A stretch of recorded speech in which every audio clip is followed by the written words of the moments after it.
Olá, gente. Estamos aqui mais uma vez, mais um episódio do nosso podcast Não Entendia, né? E explorando esse mundo maravilhoso dos negócios e coisas disruptivas, coisas novas que estão acontecendo no mundo afora. Hoje eu estou recebendo aqui um convidado muito especial que atua na TSB, né? Que é uma empresa especializada em marketing corporativo. Acho que talvez ele tenha feito um resumo muito simplório disso. Ele vai falar para a gente com detalhes sobre o assunto, mas assim, é um assunto muito instigante. Bem-vindo, Marcel. Obrigado pela oportunidade. É um prazer participar aí desse projeto e estou muito feliz em estar aqui com vocês. Conta pra gente um pouco o que é esse mundo de eventos corporativos, de marketing corporativo, e já deixo as minhas desculpas se resumir de uma maneira muito simplista e incorreta. Na verdade, o mundo TSB, como a gente brinca, né? A TSB, etc., é justamente os símbolos do etc. eles se vinculam a pequenos globos, como se fosse a Terra, e aí a gente faz uma brincadeira ali com a parte de Brain, que é toda a parte de produção e criação, a parte de Mice, que é toda a parte de eventos de incentivo, que tem um viés de turismo, e a parte de digital, que é toda a parte de marketing digital, a nossa parte interna aí, mais de endomarketing, mais voltada para as grandes empresas. Mas, do modo geral, o mercado de eventos, as pessoas acham muito que tem muito aquela coisa da Tia Augusta ou da Forma Turismo, que você fica fazendo a recreação. E é um mercado muito grande, porque basicamente o mundo de eventos é você vincular a marca do cliente ou o público que ele quer atingir, então por isso está voltado para a parte de marketing corporativo, com um resultado específico, né? Então seja uma viagem de incentivo, seja um evento de uma convenção de vendas, um congresso médico, enfim, né? Qualquer tipo de movimentação que se faça dentro da empresa, usando a marca da empresa para atingir algum público específico, sejam clientes internos, clientes externos, novos clientes ou divulgação de um produto novo, você engloba a parte de eventos corporativos. É uma questão. Dá para concluir que esse ainda é um mercado dedicado às grandes corporações? Sim, invariavelmente. Até há pouco a gente estava conversando e eu estava comentando um pouco sobre isso. A gente não atende clientes pequenos, e não porque a gente não queira, mas o investimento nesse tipo de ação, invariavelmente, ele é feito por clientes de maior peso, né? Então, a área de marketing, como todas as empresas, o budget que elas têm para marketing, ele é muito variável para esse tipo de ação, né? E são coisas que são caras, né? Quando você fala de você privatizar um hotel, você privatizar uma sala de hotel que seja, né? Ou um espaço de eventos, você participar de uma feira, né? Alguma coisa assim, são investimentos pesados. Então, as grandes corporações, invariavelmente, elas atuam nesse mercado. Empresas de menor parte é mais difícil. E o que acontece muito você tem uma empresa, então, por exemplo, a indústria farma. Então, eles têm vários produtos. E eles têm um budget limitado para cada produto. Eles precisam fazer investimentos de relações iguais, ou parelhas ali, para poder investir. Então, você faz um volume muito grande de eventos, mas eventos de menor valor. E, em contrapartida, você tem eventos de indústria automobilística, por exemplo, que são eventos de alto valor, que aí você vai englobar mídia, você vai englobar jornalista, o público final, você faz um incentivo, você faz uma promoção. Então é um investimento grande, mas que também tem um resultado grande. Então, por mais que sejam corporações que tenham faturamentos altos, né, uma farma ou uma montadora, mas eles fazem investimentos de modos diferentes. Mas invariavelmente são grandes corporações. E o público ao qual é destinado esses eventos? É o público em geral, cliente dessas corporações? Ou é o público interno que às vezes você quer motivar, que você quer, enfim, desenvolver, recompensar em alguma medida? Porque isso é muito comum nas grandes corporações, e principalmente quando você pensa em empresas multinacionais, isso é uma prática bastante comum, você recompensar o colaborador. Sim. É isso também que acontece? Também. Na verdade, a gente divide, falando basicamente da parte de Mice, vamos dizer assim, que é essa parte de eventos de incentivos, né? O que é Mice? Meetings, meets, events, conventions e events. Meets, incentivos, convention events, né? Mais. Então, é mais, MICE. Então, basicamente, o que acontece? você tem esses 3 públicos que você elencou. Então eu tenho eventos internos, onde eu quero motivar minha equipe, eu quero engajar minha equipe, e aí são os eventos que a gente chama de eventos de incentivo. E aí é no viés da palavra, incentivo de incentivar.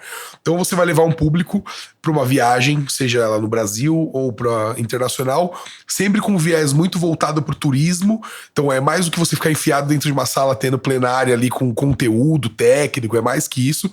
É para você conhecer o destino. E qual é o grande viés do evento de incentivo? É você vincular a marca, né? Então, a marca da empresa que eu tô trabalhando a uma experiência que só essa empresa me proporcionou. Então, eu sempre dou de exemplo. Eu posso levar você para Itália, por exemplo, e aí você pode comprar em qualquer loja da vida, você compra um aéreo para Itália, compra um ingresso para você ir pro Coliseu. Você consegue jantar no Coliseu? Não.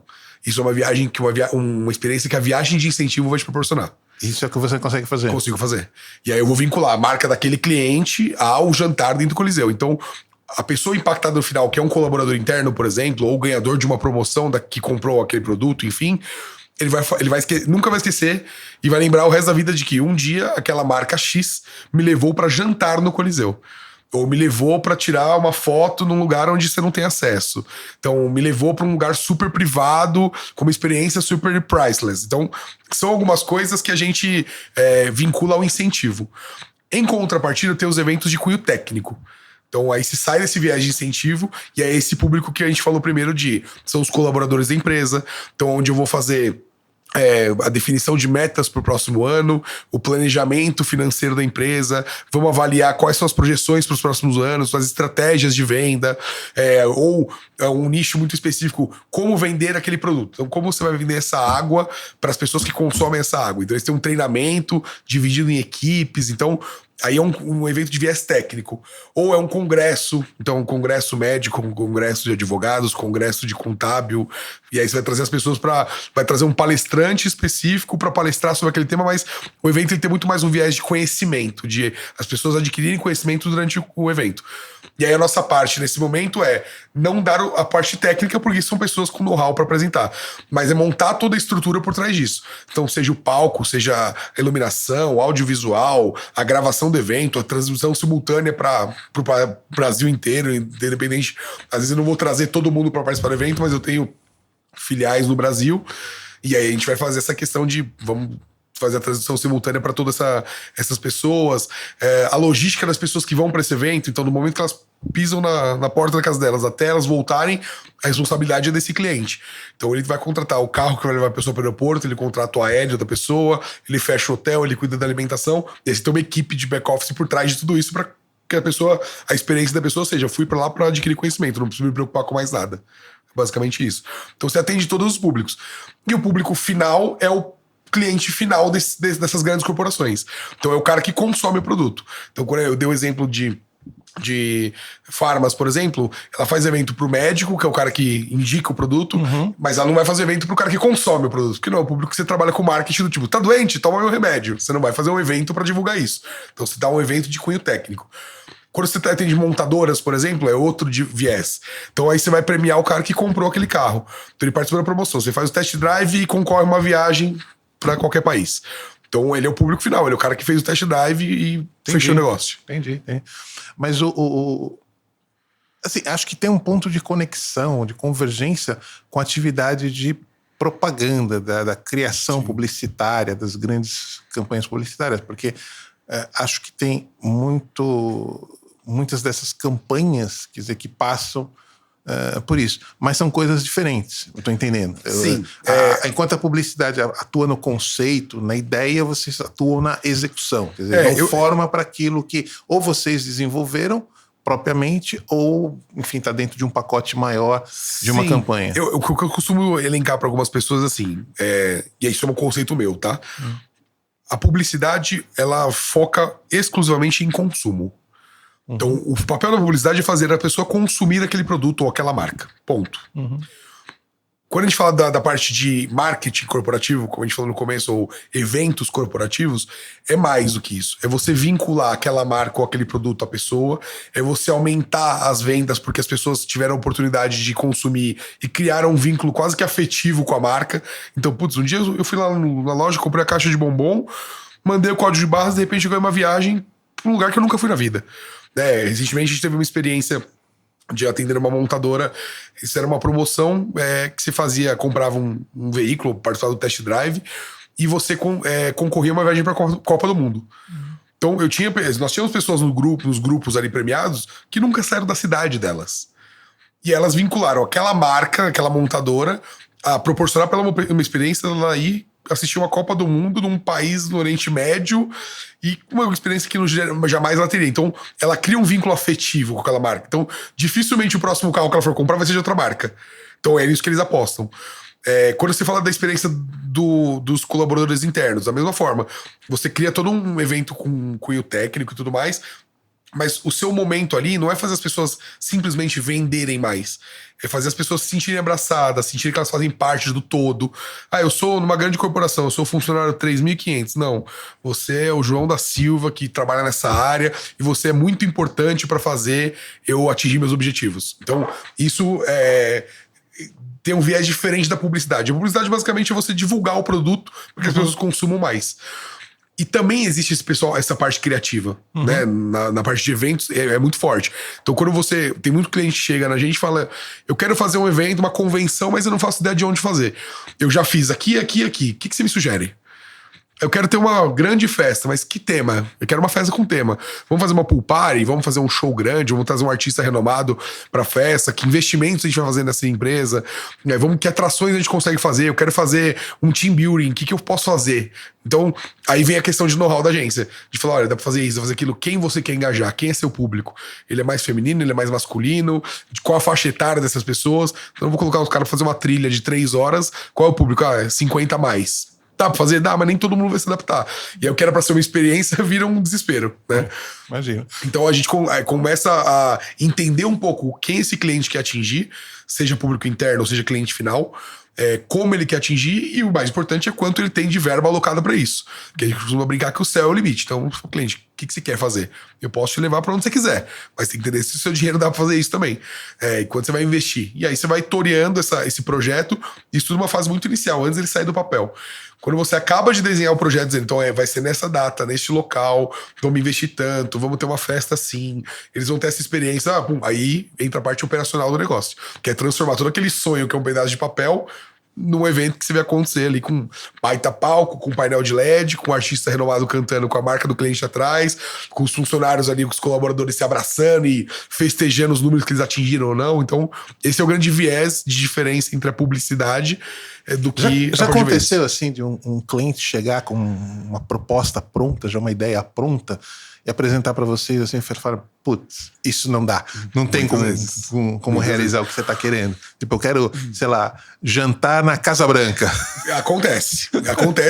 É assim, as próprias áreas de marketing internas do cliente, né? As áreas de marketing, normalmente elas têm um know-how básico do que é consciente. Mas sempre tem aquele cliente maluco, né? Que a gente brinca com o cliente que ele sonha. Ele sonhou. Então, tem um case que eu conto muito, e eu fui o head, enquanto eu tava na operação ainda dos eventos, que eu conduzi, então eu sei detalhes sórdidos do que aconteceu. É um cliente... Não precisa identificar os personagens. Não, nem posso. Mas hoje em dia a gente na TSB a gente não atende eles, mas eu já atendi em outras casas. E ele sempre tive ideias mirabolantes, assim. Ele via um filme e falava, minha próxima convenção de vendas eu quero que isso aconteça de alguma maneira. E aí a gente foi fazer um evento dele e basicamente os concorrentes desse cliente é uma empresa de tecnologia. Os concorrentes dele são empresas que têm investimento do exterior da Inglaterra. Então, e aí ele pega esses clientes e ele quis fazer uma brincadeira, porque ele é uma empresa brasileira, de que os ingleses não iam dominar o território deles. E aí ele relacionou com o filme Coração Valente. Então qual foi a brilhante ideia dele?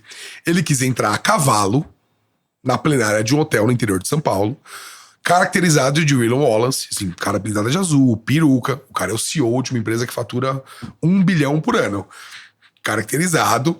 Ele botou todos os C-level dele como soldados, então os caras caracterizados, batendo no escudo.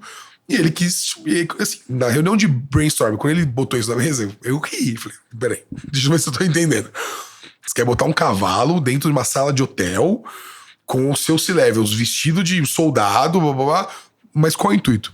Não, porque eu quero ter um speech. Então, assim, a gente foi lapidando a ideia dele, mas sem abrir mão da ideia dele. Falei, tá bom, é seu sonho? Eu vou realizar seu sonho. Ok. Fizemos toda, né, a parte de produção, fomos pra cima do hotel, assinamos um calhamaço de termos de responsabilidade. Se o cavalo fizer isso, se o cavalo fizer aquilo, se alguém morrer, se ele matar alguém, se ele quebrar um vaso, tá bom, assina tudo, beleza. Fala pra ele, vai custar tanto seu sonho. Assinou o cheque, é seu sonho, vamos realizar. Você pode controlar tudo, mas você não controla o cavalo. Eu controlo qualquer coisa, som, iluminação, negociaram com todo mundo, mas não negociaram com o cavalo. E no fim, assim, e ele ia subir no cavalo, mas assim, ele tinha expertise, inclusive, se não me engano, ele é sócio de um aras, então ele anda a cavalo bastante e tal. Então, não era uma coisa assim, me botar em cima de um cavalo que eu não sei o que fazer. Ele sabia o que fazer. E aí colocaram na verdade não era um cavalo, era uma égua. E aí ela chamava Bárbara, a égua. E aí fizemos um pré-ensaio horas antes dessa etapa do evento acontecer, que era o encerramento da convenção de vendas deles. 500 vendedores e tal. Fizemos o ensaio, tava tudo bem. No momento da ação realmente acontecer, e aí colocamos lá um cara tocando gaita de fole pra abrir, né, o momento. Então, toda a ambientação de cenografia, iluminação, tudo acontecendo. Ele entrou em cima do cavalo, só que uma coisa é você ensaiar, no caso da égua, né? Uma coisa é você ensaiar com a égua com a plenária vazia, sem ninguém. Outra coisa é você botar 500 pessoas gritando, tirando foto com o celular, o som alto. Aí me entra ele com os C-levels batendo no escudo, ele em cima do cavalo. E aí ele tinha um headset onde ele tinha alguns spits ali que ele ia dando, e algumas frases deles eram deixas pra entrada de algumas músicas ou pra algumas ações acontecerem.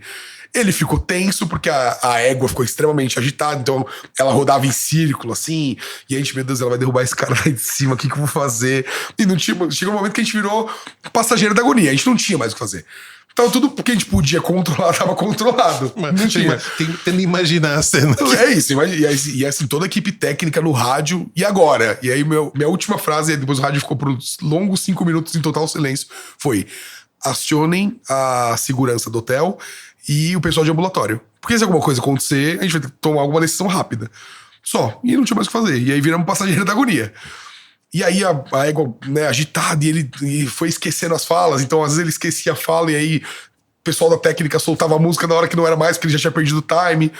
Enfim, no ponto de vista técnico do negócio, eu olhava pro diretor técnico e olhava pra ele assim, e brincava com ele: você sabe que a gente tá na rua, né?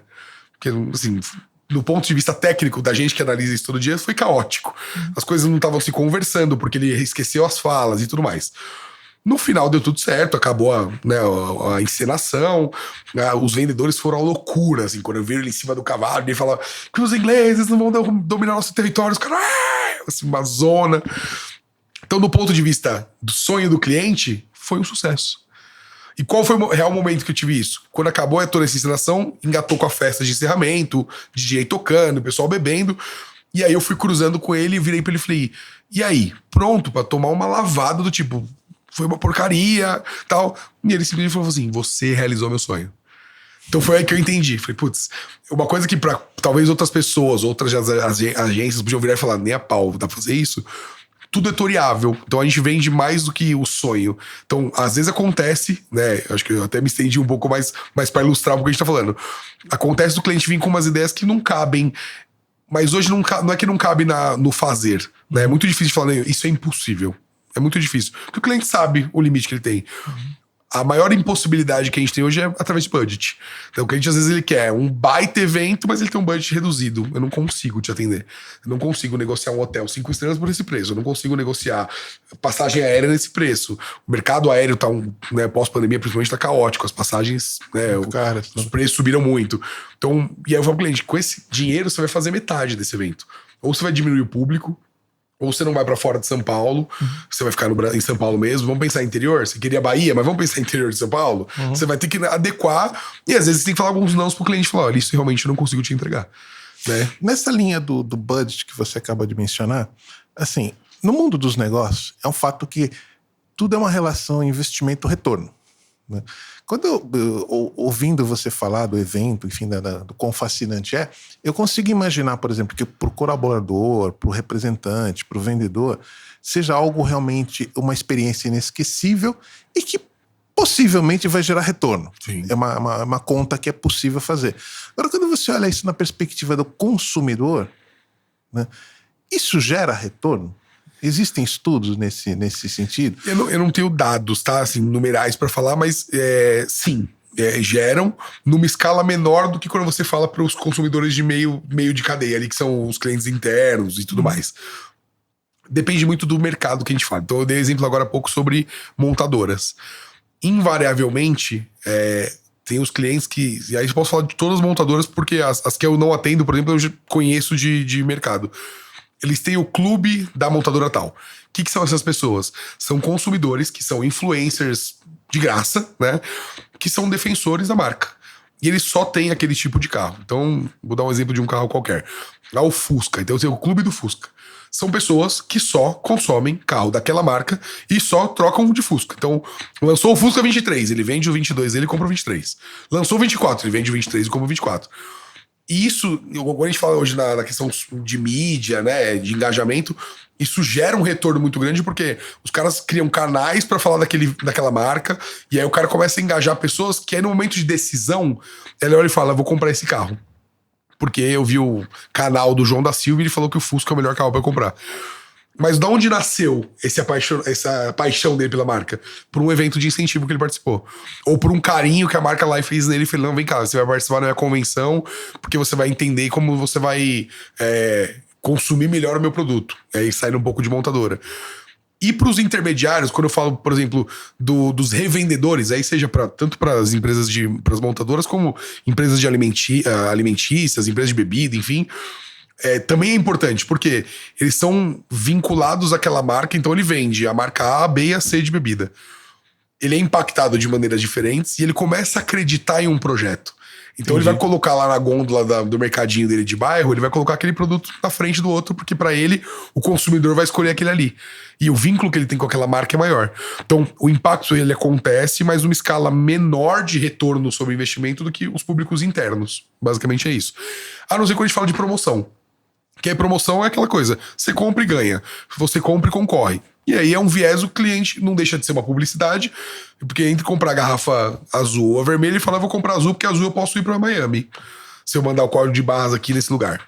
Tá bom. Então impacta também, porque vai aumentar o consumo desse cliente daquele produto, porque ele foi feita uma promoção específica. E a modelagem desses eventos aqui no Brasil segue o padrão de outros países? A prática é a mesma em outros mercados ou tem diferenças importantes? Eu acho que as diferenças que a gente tem são muito mais técnicas do que a modelagem, como você falou. Acho que o standard é muito igual, né? Uhum. Então, o intuito do evento, como ele surge, quem são os tipos de corporações que fecham esses eventos, isso acho que é muito, muito padrão. A diferença é que quando você está lá fora, o viés tecnológico, né, o investimento de tecnologia, o investimento que as empresas fazem, ele tem uma variação, porque o acesso a essas coisas lá são muito mais baratos. Uhum. Se eu for comparar o preço de um painel de LED no evento nos Estados Unidos, que qualquer esquina você tem um painel de LED, o ponto de ônibus é feito com painel de LED, ou aqui no Brasil, que você loca aquilo ali por um preço muito grande, porque são algumas empresas que têm isso, isso limita... do ponto de vista técnico, a qualidade do evento. Então, aí, no Brasil, por exemplo, você cria alguns artifícios de... Putz, eu tenho um público reduzido, é um evento para 50 pessoas. Eu vou colocar um baita painel de LED? Ah, não, bota uma televisão de 80 polegadas ali que ela resolve o negócio e é muito mais barato. Então, do ponto de vista técnico, putz, não dá pra você comparar, né? As duas coisas, o que você pode brincar de som, de iluminação, vou levar uma banda pra tocar. Você vai botar um triozinho de jazz ali e tá tudo bem. Você não vai trazer um artista renomado pra tocar. Então... Porque tudo é muito mais caro no Brasil por questões de imposto e tudo mais. Mas, de um modo geral, o conceito criativo do evento é muito próximo.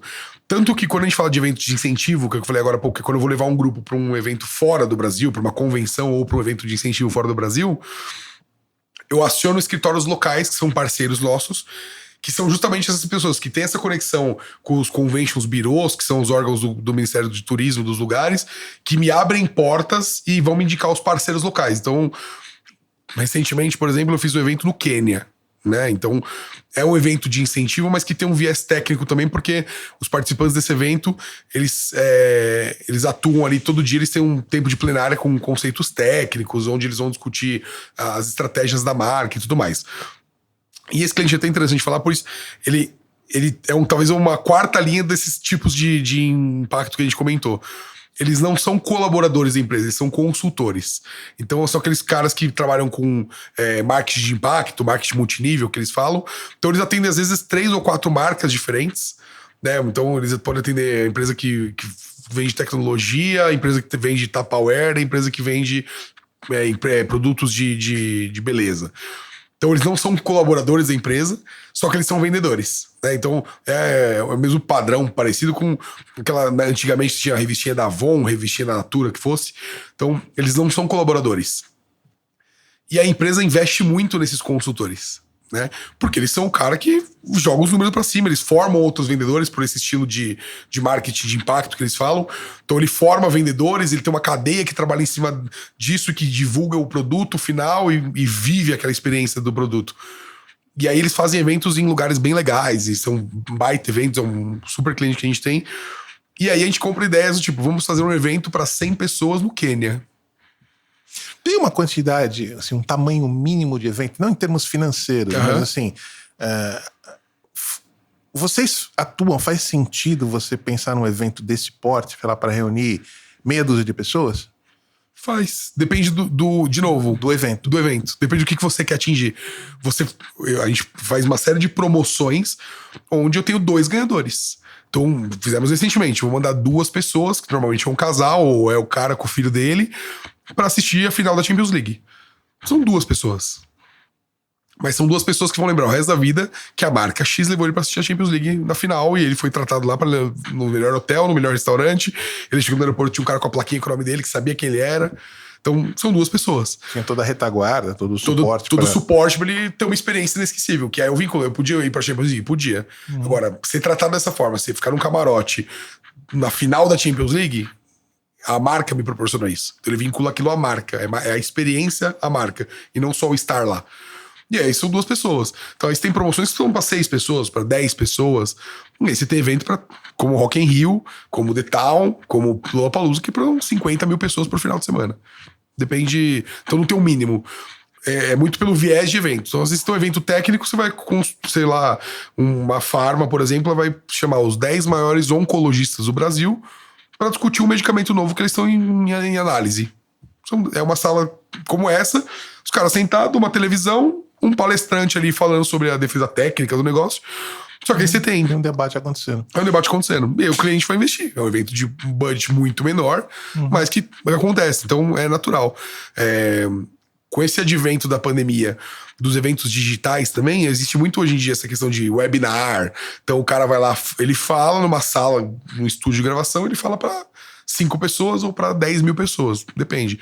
O investimento do cliente é menor, porque aí você vai ter um estúdio de gravação, tomada de câmera, alguma coisa de painel ali de perguntas e tudo mais. O investimento é muito menor, só que o impacto, e isso aí é aprovado através de estudos, por isso que depois da pandemia voltou com força o mercado de eventos, porque o impacto do tete-a-tete é muito menor do que...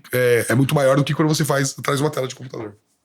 Então, o evento digital ele foi bom durante a pandemia, ele ajudou muito, mas... Acho que o ser humano é muito ser humano, né? O ser humano é o do toque, é o olho no olho, é o momento, é estar tocar, no ambiente. Então, ele foi bom por um tempo, enquanto você não tinha outra opção. Mas o engajamento que você gera nas pessoas nos eventos presenciais, ele é muito maior do que quando você faz... as pessoas acho que também enjoaram um pouco. Né? Eu vou te mandar um invite pra você participar de uma reunião, de uma palestra sobre... eu falo, não aguento mais ficar atrás do computador vendo palestra. Que aí você deixa a palestra rolando, vai atender o telefone, o filho tá chorando, você vai atender o carteiro que chegou, no final das contas você não participou, você não adquiriu conteúdo, então hoje voltou com força, eu acho que por um pouco disso. Mas eu não tenho o tamanho mínimo de eventos, depende muito de quem é o público que o cliente quer atingir.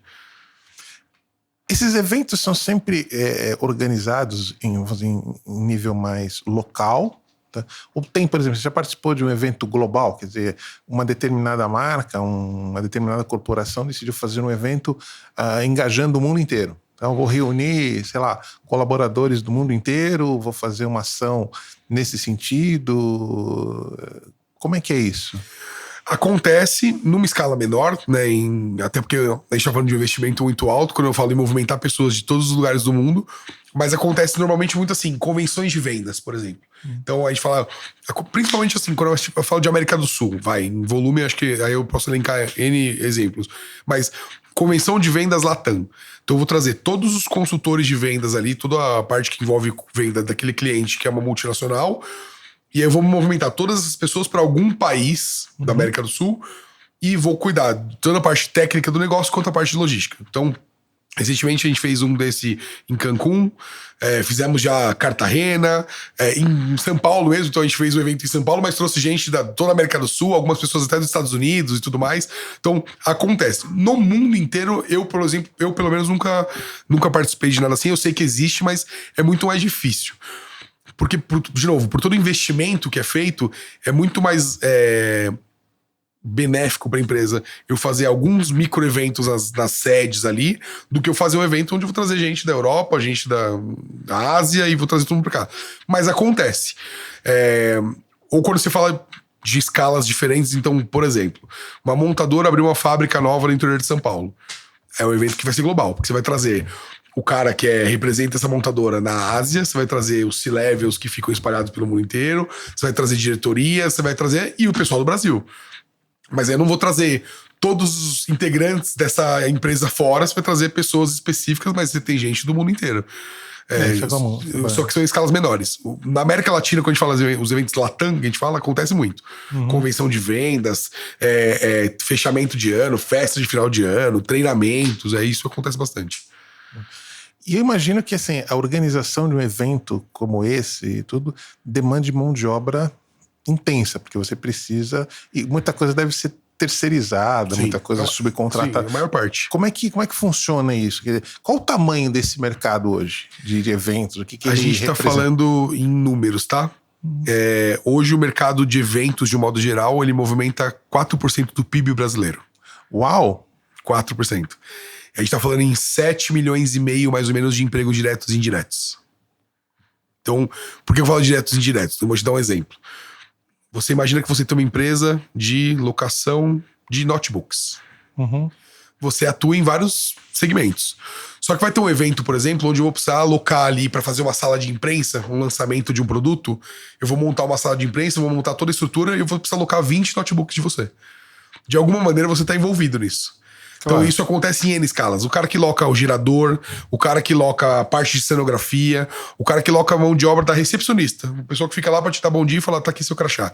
Então é um mercado muito grande que às vezes as pessoas não têm essa visão, que acham que o evento é você organiza festa, você faz show, né? Não, é bem além. Quando eu falo em agência, né, uma agência de eventos, uma agência 360 como é a TSB, é uma agência... É na palavra, a gente agencia fornecedores. Então, eu não tenho um hotel. Eu subcontrato um hotel para atender aquele evento, ou um espaço de eventos. Eu não tenho avião, eu subcontrato as companhias aéreas, e aí isso tudo assim, numa escala muito maior, porque eu crio uma relação comercial com essas empresas, seja hotel, seja as companhias aéreas, seja as empresas de cenografia, de audiovisual.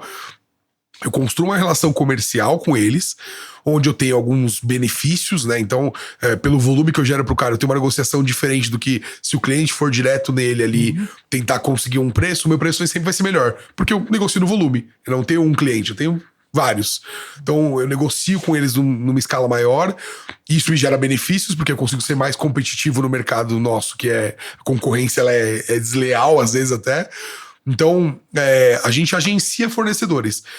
O nosso grande viés é organizar para que todos eles atinjam o objetivo final. E aí, quando você fala de logística, por exemplo, de eventos, no cunho da palavra, você fazer o máximo possível, com o menor tempo e o menor custo possível. Então, quando você fala de uma agência, eu pego o fornecedor de cenografia, eu pego o fornecedor de equipamentos, eu pego o hotel, eu pego o aéreo e eu reúno todos eles para trabalhar num projeto. Então, nós vamos juntos, cada um na sua etapa, entregar isso pro cliente. E o cliente, o que ele tem que fazer no final das contas é assinar o cheque. Então foi tudo bem, entendeu? Nosso brainstorm inicial ali onde o que eu queria atingir, o que eu queria demonstrar, o que eu queria apresentar foi atingido, tá feliz. Cliente feliz, volta. Então você entregou, às vezes, acontece de às vezes o cliente ele querer pagar um pouco mais caro pela agência A do que pela agência B, porque ele sabe que o nível de serviço que a agência A entrega é diferente do que a agência B. O preço da agência B às vezes é melhor, tá tudo bem. Só que o nível de serviço que a gente garante, ele é diferente. E aí por isso faz o cliente voltar. Você tocou numa ponto interessante, porque embora você seja uma agência, mas a relação com o cliente é sua. Então, no fundo, todos aqueles terceiros que você envolve, todos aqueles que você está agenciando, no fundo, tem um vínculo com você e você com o seu cliente. Totalmente. Então, eu imagino que tenha situações assim de profundo estresse, porque deve acontecer problema, deve acontecer agenciados, né, provedores de serviços que em algum momento falham. Então, você tem que desenvolver uma relação de confiança, uma relação de... Você tem que ser super seletivo com isso, né? Eu costumo dizer que, na verdade, isso, nossa área de atuação é muito forte, mas acho que, de um modo geral, em qualquer business, isso é muito forte. Primeira coisa, o fornecedor, quem tem um, não tem nenhum. Então você tem que ter uma gama de fornecedores ali para tipos diferentes. Durante a nossa conversa, olha o tanto de eventos e tipos de eventos que eu fui elencando. O cara que vai me atender para uma convenção de 3 mil pessoas não pode ser o mesmo cara que vai me atender para um evento numa sala para 10 pessoas. Às vezes acontece, pode ser, mas o know-how tecnológico que esse cara vai ter, a estrutura que esse cara que me atende no evento de 3 mil pessoas não pode ser a mesma do cara de 10 pessoas. E ele vai ter que pagar essa conta. E aí, se eu apresentar um orçamento para um cliente, como uma empresa de uma estrutura gigantesca, para uma reunião de 1 hora numa sala de hotel, eu não vou ganhar nunca essa concorrência. O cliente nunca vai me dar. Ele fala, você tá louco? Olha o que você tá me cobrando pro evento de 1 hora. Ai, mas eu tô usando a melhor empresa de equipamentos do Brasil. Mas eu não preciso dela, eu preciso de uma televisão. Então, você tem que ter tipos de fornecedores, escalas de fornecedores diferentes, para que eles te entreguem a mesma opção, a mesma experiência, para escalas de eventos diferentes. E o do grande ou menor. Então você vai desenvolver fornecedores. Então esse trabalho é muito forte na agência de desenvolver fornecedores. Quando eu falo dos hotéis, eu pessoalmente falando, minha relação com hotéis é muito boa. Eu conheço os diretores dos hotéis, os gerentes operacionais ali, gerentes comerciais, a ponto de ligar pro cara e falar, vamos brigar junto por esse evento? Porque pra ele levar o negócio pra dentro do hotel dele, ele também é um baita negócio. Claro. Então, ó, temos aqui esse evento pra acontecer, vamos junto brigar por isso. O que a gente consegue fazer? O que você consegue fazer de preço? O que você consegue fazer de cortesia para esse cliente? Como a gente consegue fazer isso? Vamos negociar custo. Ó, o seu concorrente aí que fica do seu lado aí tá com custo mais agressivo, mas pela nossa parceria, para eu entender o que você pode gerar isso aí pro meu evento, fazer com você melhor do que fazer com o outro. Então, você cria essa relação comercial com os terceiros. E o cliente não tá vendo nada disso. E aí eu costumo brincar. Então, né, eventos vêm de eventualidades. Tudo pode acontecer. Claro. Né? Então, se acontece alguma coisa, às vezes, e o cliente às vezes não gosta, putz, temos um problema. Eu nunca posso virar pro cliente e falar assim, ai, mas a culpa não é minha, da companhia aérea. O cliente não tá nem aí. Ele contratou você para fazer o serviço. Se você trabalha com a Latam, com a Azul, com a Gol ou com a Avianca, para ele, tanto faz. O que importa é, eu contratei você para tomar conta disso. E isso se reflete em todas as escalas. Então, sei lá, o hotel tá sem água. Eu não posso falar, o hotel é fogo, né? Não, foi você que me indicou esse hotel. Foi você que negociou com esse hotel. Foi você que fez eu pagar esse hotel. Você se vira com o hotel. E como que vocês fazem para... Que é um baita risco. Como é que vocês fazem para mitigar esse risco? Porque tem alguns eventos, pelo que você descreveu antes, tem alguns eventos que são inéditos para vocês. Sim. Então, assim, você vai... Você brincou lá do Coliseu, sei lá, de repente você vai fazer um evento no Coliseu. Você não faz um evento no Coliseu toda semana, todo mês. Então, de repente, você pode ter uma situação que você preparou todo um evento no Coliseu e deu ruim. Chegou lá na hora... que a gente brinca de você montar o luau e chover. Montei o luau, festa de encerramento do evento é um luau. Choveu. O que eu posso fazer? A gente se cerca, então, acho que a primeira coisa, assim, a gente... que eu acho que tem uma certa diferença, só concluindo, acho que tem uma certa diferença, né? Porque choveu no luau é um evento completamente imprevisível, fora do controle, não decorre de uma omissão, não decorre de uma ação equivocada, é um ato da natureza. Ponto, choveu, acabou. Sim. Choveu no dia do casamento, pô, a noiva planejou o casamento ao ar livre, tem um amigo nosso que aconteceu isso. Enfim, e na hora choveu. Você improvisa ali. Mas eu tô falando mais daquelas situações em que aconteceu realmente uma falha. Né? Sei lá, você programou... Foi o que ele entregou. Você programou uma compra de passagem aérea, programou um voo em determinado horário, chegou lá, puta, o voo foi cancelado. Esse voo não vai acontecer. O tempo todo. Esse voo não vai acontecer.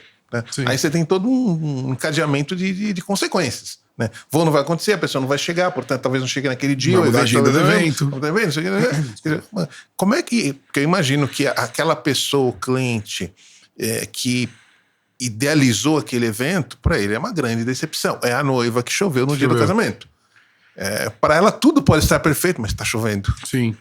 Imagina como é que faz para lidar com esse tipo de situação. É assim, na verdade quando a gente fala, primeiro tem um tipo de evento que é incontrolável, né? Então a gente dá exemplo, tudo pode acontecer, né? Eu tô lidando com pessoas, eu tô lidando com tecnologia, eu tô lidando com coisas que você às vezes não tem o controle.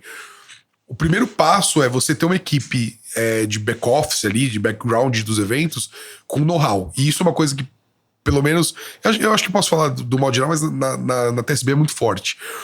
As pessoas que estão ali, elas trabalham há muito tempo no ramo, elas conhecem, elas já passaram por diversas situações, porque isso te dá know-how para você sair e entrar em momentos adversos. Então esse é o primeiro ponto. E o segundo é você ter uma equipe forte, independente do know-how que ela tenha, é uma equipe preparada para esse tipo de problema. Então, usando o exemplo que você disse, eu tenho lá os aéreos emitidos pro evento, vai todo mundo passar um evento lá na Bahia, tá tudo bem. Eu tenho uma equipe de aeroporto. Eles estão lá antes da galera começar a chegar, e só saem depois que o último embarcou.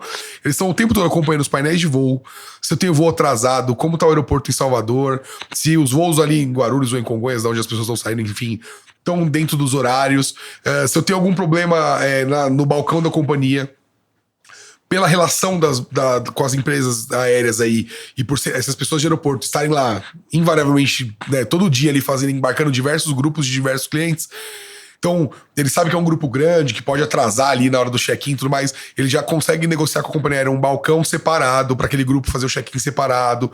Ele já vai recolhendo o passaporte de todo mundo, faz um pré-filtro ali de tá faltando algum documento, seu visto tá vencido ou não, enfim, para tentar se antecipar aos problemas. Então, acho que talvez a palavra-chave, e aí eu usei o exemplo do aeroporto, mas para tudo, é se antecipar. Né? Então, a equipe que tá no hotel cuidando de toda a parte de logística, de alimentos e bebidas, de hospedagem, ela tem reuniões semanais com o hotel antes do evento acontecer, para fazer tempos e movimentos ali de cada momento que tá acontecendo, quem é o responsável, quem é a pessoa do hotel que eu vou acionar para aquele momento. Então, é um brinde, quem é o cara que vai trazer a garrafa de champanhe? O cara é o responsável pelos bares, é o João da Silva. João da Silva, prazer, meu nome é Marcel, tamo junto nesse evento, posso te acionar? Pode. Quem é o cara que cuida de hospedagem? Então o cara chegou no quarto, tem uma barata no quarto dele. Quem é a pessoa que vai resolver esse problema? Vai trocar o cara de quarto? Tudo, né? Todas essas variações que podem acontecer, é você se precaver o máximo possível. Então, se antecipar a todos os possíveis problemas e com uma equipe que sabe o que fazer. Quem procurar, como procurar. E acho que o terceiro ponto, o terceiro pilar, talvez, seja você trabalhar com parceiros confiáveis. Né? Então, essa relação comercial que eu descrevi agora há pouco, ela traz um pouco disso. Então, você às vezes não optar pelo mais barato, né? Porque o barato sai caro. E aí, quando você fala de um evento, é um investimento alto, eu tô lidando com pessoas, né? Então, o impacto que isso pode ter é muito grande. Então, às vezes o mais barato não vale a pena. Então, você tem que trazer o cara... Você tá fazendo... É o exemplo que a gente sempre dá. Às vezes o cliente ele fala, quero fazer a festa assim, a céu aberto, tal. Aí você fala pro cara, você vai contratar gerador, né? Não, o gerador é muito caro. Eu falo, peraí, o gerador custa 30 mil reais, sei lá. Você vai botar um evento inteiro, né? O histórico que você construiu, o storytelling todo que você construiu a cada dia, que se encerra na festa, né? Nessa festa de encerramento, onde você tá investindo X milhões de reais no evento, você vai botar tudo a perder por causa de 30 mil? Pô, tira qualquer outra coisa, tira um brinde que você vai fazer, mas você não pode botar o evento a perder por causa de um gerador. Ou porque você não quer fazer cobertura, você quer fazer um evento a céu aberto, você não quer fazer cobertura, e se chover? Então, a nossa orientação, eu costumo dizer que a gente dá consultoria pro cliente, né? Porque se ele quiser ir lá e fechar o hotel direto, ele pode? Pode. Se ele quiser comprar o aéreo sozinho, ele consegue? Consegue. Mas o nosso trabalho é dar consultoria pra ele. Olha, não pega esse voo, que o pessoal vai chegar lá de madrugada. Aí você vai querer fazer plenária às 8 da manhã, ninguém vai prestar atenção no que você tá falando, os caras vão fugir, ninguém vai entrar na sala, vai ficar no quarto dormindo, vão pra praia. Então pega esse voo aqui, o pessoal vem antes, faz o jantar aqui. Dar uma consultoria pro cliente, em primeiro lugar. E aí você indicar os parceiros certos. Fala pro cliente, eu tô dando meu nome. Como eu falei agora há pouco, ele contratou a TSB, ou ele contratou a agência da X. Ele não quer saber com quem eu estou trabalhando. Ele quer o que ele contratou e o que eu vendi pra ele que era possível ser feito. Não adianta chegar na hora e falar, então, acabou a energia do hotel, a gente não consegue fazer o evento. Mas eu não contratei um gerador? Então, o cara do gerador não veio, não existe. Então você vai se precaver, você vai fechar todas as arestas possíveis para que o cliente tenha a melhor experiência. Ele não tem que se preocupar com os terceiros. Isso é uma preocupação nossa. Isso deve ser interessante, porque assim, o brasileiro tem a fama do improviso. Isso é uma característica do brasileiro de, enfim, conseguir improvisar em boa parte das vezes. Mas fora do Brasil, isso é muito raro. Quer dizer, normalmente, quando acontece alguma coisa errada, desencadeia uma sucessão de coisas erradas. Sim. Né? E é difícil de você lidar com aquilo. Enfim, raramente acontece, não é muito comum as coisas darem errado, porque existe todo um planejamento, toda uma metodologia, mas às vezes acontece. No Brasil, você tem essa coisa do improviso aqui. Já teve algum evento, você contou há pouco lá do evento da empresa lá da Égua, mas já teve algum evento assim que vocês tiveram que mudar radicalmente de última hora, fazer adaptações porque teve que improvisar? Choveu na hora do... É isso. De novo, né? O evento vem de eventualidades. Por mais que você possa se precaver, você sempre tem alguma coisa que pode acontecer. Seja um fenômeno natural, seja uma questão de uma não entrega de um fornecedor. E o nosso papel principal é não deixar isso chegar no cliente. Então eu costumo brincar. Às vezes você tá no evento, e aí você tá no rádio lá com toda a equipe técnica, operação, logística, e tá uma gritaria aí. Precisa de não sei o quê, cadê o fulano? Tal coisa que resolver. E aí você tá do lado do cliente, às vezes, sorrindo, ele tá tudo tranquilo, tá tudo ótimo. Ele não faz ideia do que tá acontecendo no back-office. E o nosso trabalho é esse, é não deixar ele se preocupar. Mas aconteceram, já tem N casos onde, às vezes, você tem que mudar totalmente uma programação. Então, um exemplo, por exemplo, você vai fazer uma convenção e eu tive 2 voos nessa convenção que atrasaram o voo. Atrasou porque tava mau tempo, enfim, atrasou. Só que você tinha uma agenda cravada para começar o evento. E aí, nessa agenda cravada, você tem um artista, você tem uma palestrante que tem agenda. Eu fui contratado pra tocar das 10 da noite até às 11 da noite. Acabou. Daqui eu tenho outro show em outro estado. Aí você tem que fazer uma adaptação de agenda. E aí, às vezes, a agenda do evento ela é construída no que a gente chama do storytelling, como eu vou começar o evento, que assuntos eu vou abordar, e eu vou ficar num assunto mais pesado, eu vou aliviando e acabo com um up ali de trazer a galera pra cima. E aí você tem que adaptar toda essa mudança, adaptar toda essa agenda. Porque eu tive um voo atrasado, você faz ali aos 5 minutos do segundo tempo, aos 45 do segundo tempo. Muda isso, muda aquilo. Agora liga pra não sei quem, muda o palestrante de ontem, joga pra hoje, liga pro cara, ver se ele faz online. Então... mas acontece muito, como eu brinquei, o evento vem de eventualidades justamente por isso. Você engloba o tempo todo a tomada de decisão rápida. Como a gente vai sair disso? Né? Então, eu tenho casos de eventos onde, você tinha um serviço empratado para 3 mil pessoas, a brigada do espaço não estava conseguindo dar conta, eu fui pra cozinha servir prato. E vamos que vamos. Traz quem estiver parado aí, vem pra trás do balcão, um serve, o outro lava, o que você precisa fazer. No final das contas, o cliente não sabe como foi a entrega ou o que não foi. Eu tive um evento recentemente, eu comecei a falar dele. Pra gente foi um baita desafio, que foi um evento no Quênia. Então, assim, um lugar que é pouco turístico. Pra eventos, então, nem se fala. E era um evento que tinha um viés de conteúdo também, então o pessoal usava muita sala e tal. E aí a gente tava vendo a montagem, a gente contratou uma empresa local, até uma questão de custo, não faz sentido levar equipamento, tudo daqui. E aí os caras começaram a montar ali a parte de audiovisual, cenografia. E aí a gente olhava e falava, esse negócio não vai dar certo. Não tem como. E os caras passam corda ali, começam a puxar uns andaimes. Eu falei, o que eles vão fazer com esse andaime? E aí, em dado momento, pum, ligou, tudo em pé, tudo funcionando. E aí a gente até brincou, a gente fez alguns vídeos de lá, né?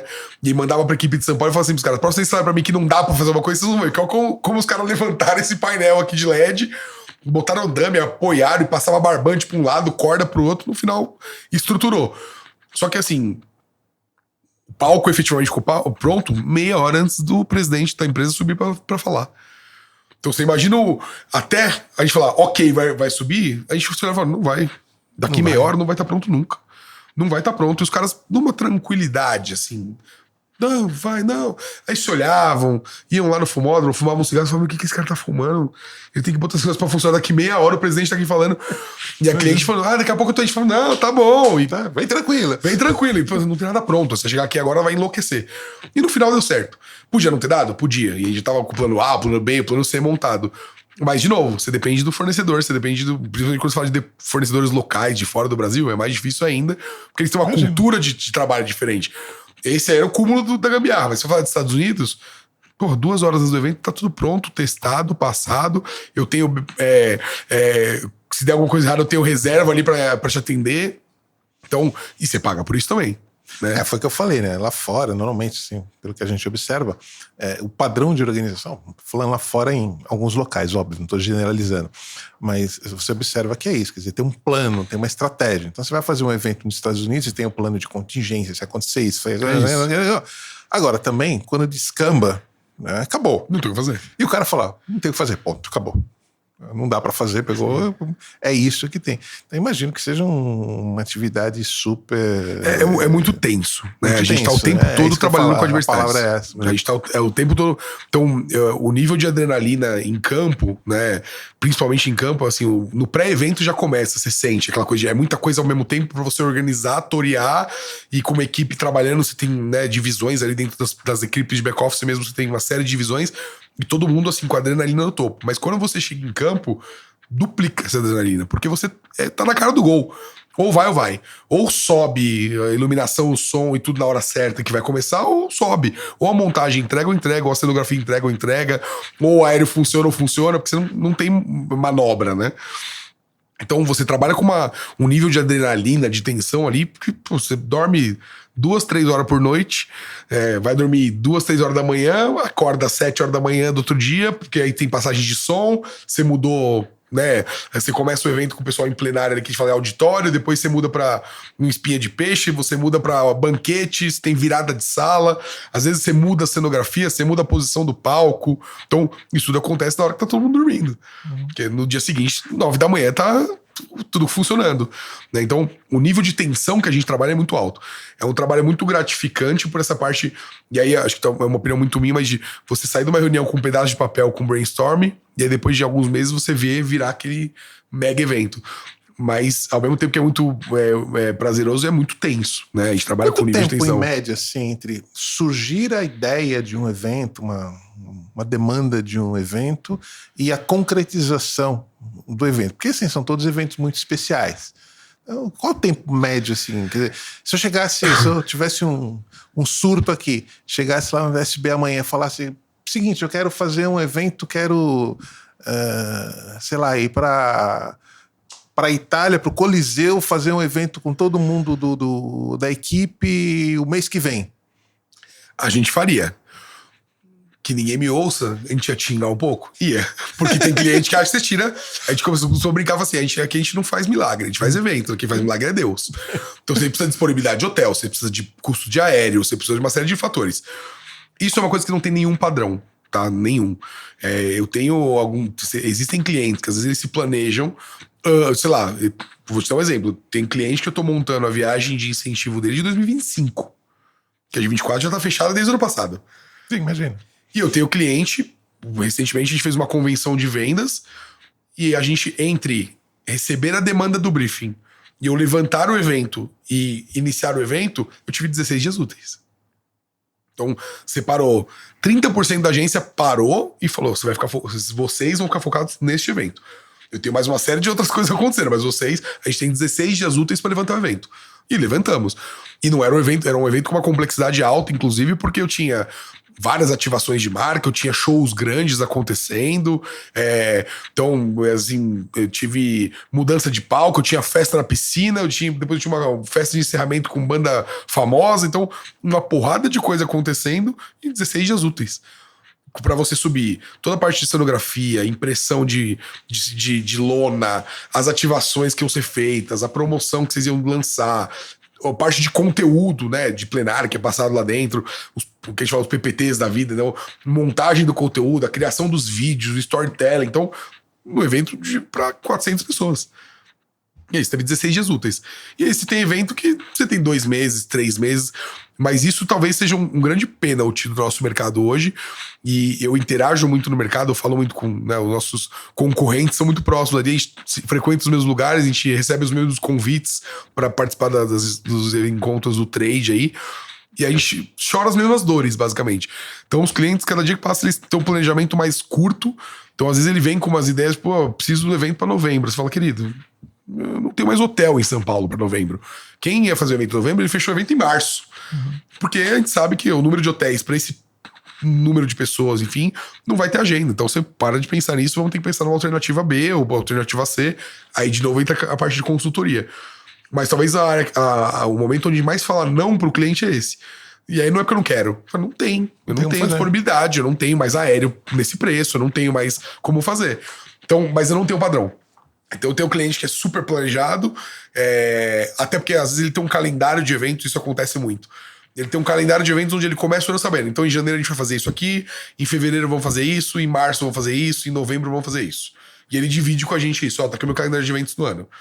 Isso pra gente é o sonho de consumo de todos os clientes. Porque eu já tenho uma equipe planejada, já começo a vislumbrar os lugares onde podem ser feitos, o budget que ele tem pra cada tipo de evento. E eu tenho um evento que aparece lá e fala assim, então, estou evento semana que vem. Boa sorte. Guardadas as proporções, é mais ou menos um pouco do que acontece também na nossa área aqui no jurídico. Às vezes o cliente chega e fala, eu preciso desse negócio finalizado até amanhã. Como? Não, até amanhã. Não, mas espera aí. Às vezes você tem que dizer não dá. É objetivamente impossível fazer isso, não tem como fazer. E às vezes você para tudo, já aconteceu isso algumas vezes, para tudo, para. Não, você não está fazendo isso, você estava fazendo isso, agora você vai fazer isso. Agora essa é a prioridade. Essa é a prioridade, você vai ter que atender. Tá? Óbvio que você tem que administrar isso, tem que ter bom senso e tudo, mas enfim, é uma realidade. Mudando dentro do tema, com tudo isso, você interage muito com pessoas, com, enfim, todos os participantes do evento, todos os colaboradores, enfim. Como que é o clima?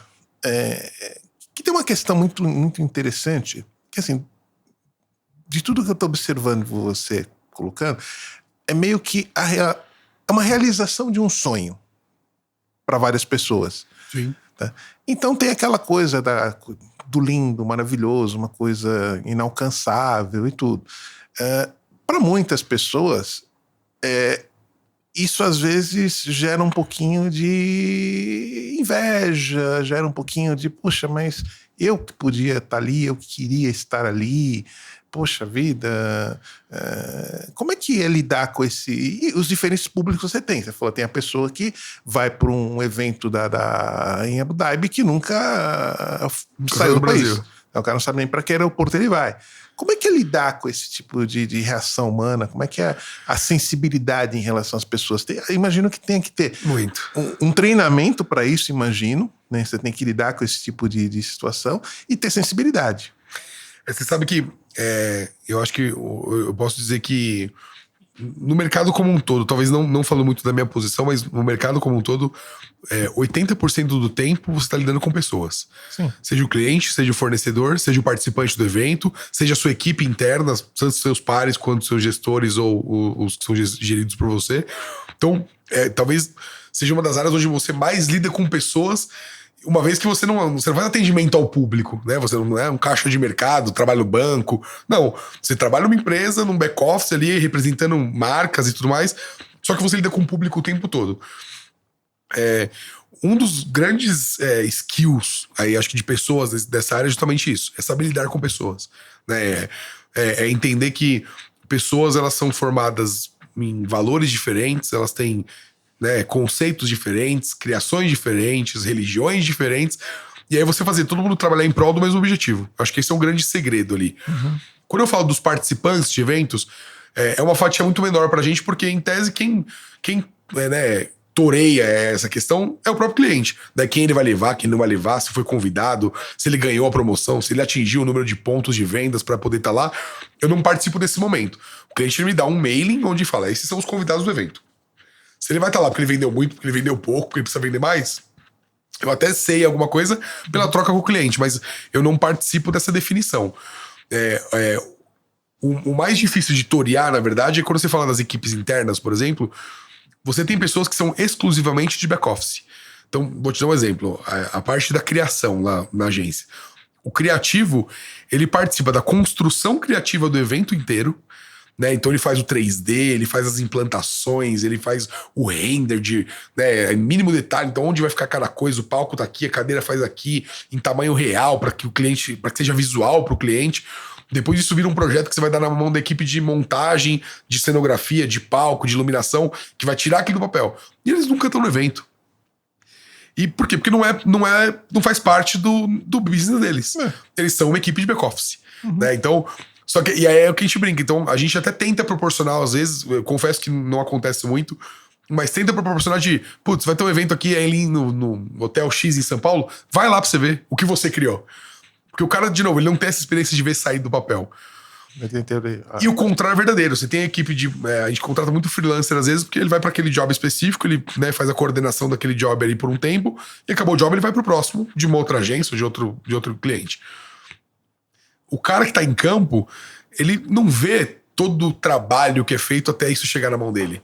Né? Então ele recebe um book, que a gente chama que é o book do evento, que é o tempos e movimentos, basicamente, o que tá acontecendo em cada momento. Então, quem são os responsáveis, o que eu tenho de características ali. Ele recebe o book pronto, ele fala, por exemplo, eu sou responsável pelo transfer.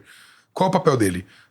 Botar as pessoas no ônibus, tirar as pessoas do ônibus, mandar o ônibus pro lugar certo e saber onde o ônibus tá. Pra ele é aquilo. E ele ganha por aquilo. Ele não faz ideia do trabalho que deu definir-se qual seria o roteiro, de onde sairia cada ônibus, que momento, que pessoa sairia daquele ônibus, por onde ele entra, por onde ele sai, quanto tempo leva o trajeto, com trânsito, sem trânsito, onde o ônibus para.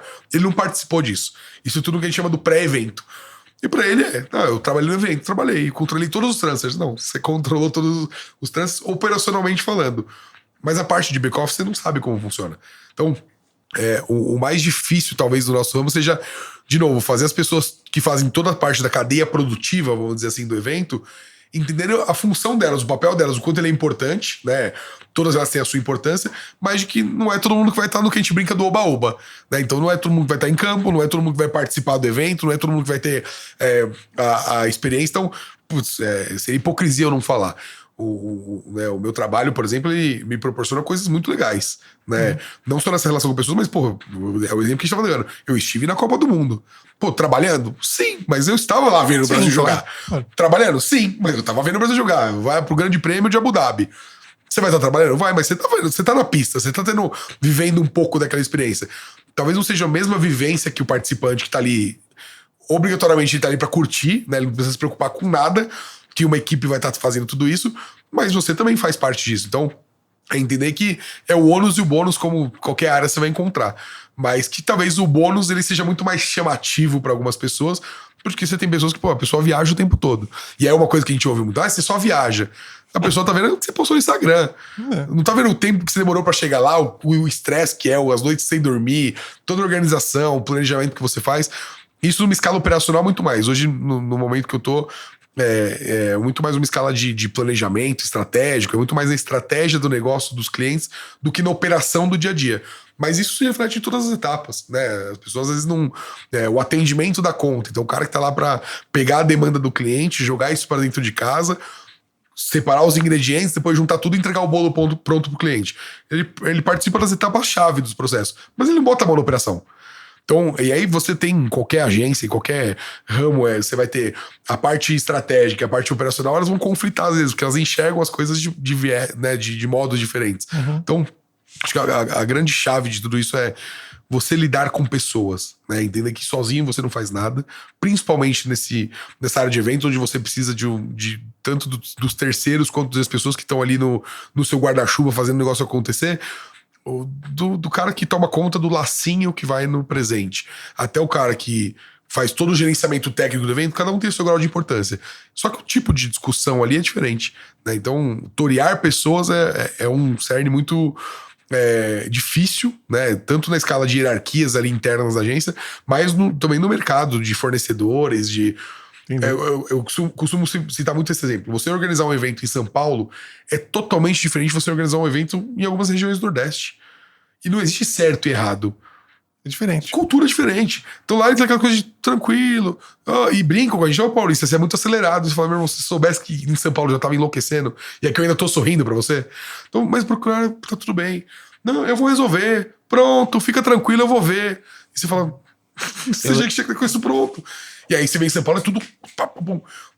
E a gente sente isso fora do Brasil também. A gente em São Paulo é muito mal acostumado, né? No sentido positivo. Então, aqui é tudo muito rápido, o nível de serviço é muito bom. Você vai no restaurante, você espera 5 minutos tem um garçom na sua mesa, em 10 minutos tem a bebida, em 20 minutos o prato na mesa. Tem lugares que você vai, você ou fora da casa, que se 20 minutos você não vê o prato, você já tá reclamando. E o cara fala, oxe, 20 minutos você tá aqui, lindão, calma, fica tranquilo, sorria, você tá na Bahia, ou você tá, sei lá. Então, eu já vi essa frase no aeroporto. É isso, então não é certo e errado, é um nível de serviço diferente. E aí nosso trabalho, quando você fala em gerir pessoas, é fazer o cliente entender isso, falar, calma, ele tem o ritmo dele, deixa que eu tô, fica tranquilo, tô tocando aqui. E tocar o cara falando, amigão, preciso que seja um pouquinho mais rápido. Pra mim, esse nível de serviço não vai me atender. Não tô dizendo que você é bom, que você é ruim, ou que você não sabe o que você tá fazendo. Mas o meu time é diferente do seu. E eu que tô coordenando tudo isso aqui. Então, me ajuda a te ajudar. É mais ou menos isso. Outro tema que uma vez eu estava conversando com o pessoal de eventos, mas num outro viés também, que eles estavam me chamando a atenção para isso. Hoje existe uma discussão muito forte, brava no mercado fora, com privacidade, invasão de privacidade, cuidado com os dados particulares das pessoas e tudo. E vocês lidam com isso, em todos os sentidos. Quer dizer, que cuidados que vocês têm que adotar? Quer dizer, quais são as providências que vocês tomam para lidar com esse tipo de situação, para não transformar isso num brutal problema? Porque imagina lá, tem um evento qualquer, aí você pega, tira uma foto aérea, como você mencionou, tá? E essa foto é divulgada. Aí pode aparecer um louco, fala, mas eu não autorizei divulgar essa foto, por que estão divulgando? E imagino que quanto mais alto os níveis sociais envolvidos, mais esse problema é dramático. Por exemplo, o meio artístico. Sim. Deve ter muita coisa nesse sentido. Não autorizei, não pode. Então imagino que vocês têm que ter cuidado até com isso, né? Muito. Na verdade, eu acho que tem 2 assuntos principais que englobam isso que você está falando, que estão muito na moda hoje. A parte de ESG e a LGPD. Ponto. A gente usa muito dados, né, dos participantes dos eventos, do cliente, não só nessa escala que você falou de uma foto, por exemplo, mas um exemplo. Existe um serviço de back-office chamado RSVP, que é uma sigla para Responsive on Play, em francês, que nada mais é que a confirmação da sua presença no evento. Onde o cliente manda um mailing pra gente, onde eu tenho lá o seu nome completo, seu RG, seu CPF, sua data de nascimento, de onde você sai, né, o seu endereço, qual aeroporto mais próximo da sua casa, se você vai levar algum acompanhante pro evento, qual é o nome da sua esposa. Então, assim, você tem todos os dados da pessoa. Então, hoje em dia, existe uma preocupação muito grande dos clientes, e aí é uma bilateralidade com a gente também, de torear essas informações justamente por causa da LGPD. Então, em todos os contratos, você tem cláusulas ali de confidencialidade, né? Então, de que os dados eles vão ser tratados por uma pessoa específica, num ambiente controlado, com um servidor numa nuvem, que depois esses dados vão ser destruídos, para que não tenha risco de os dados flutuarem para mãos erradas. Você tem algumas ferramentas ali de sistemas nossos que já, inclusive, é tudo criptografado. Então, se eu trafego uma informação não autorizada por e-mail, eu até consigo te mandar esse e-mail, mas na hora que chega para você, tá criptografado, você não consegue nem ler.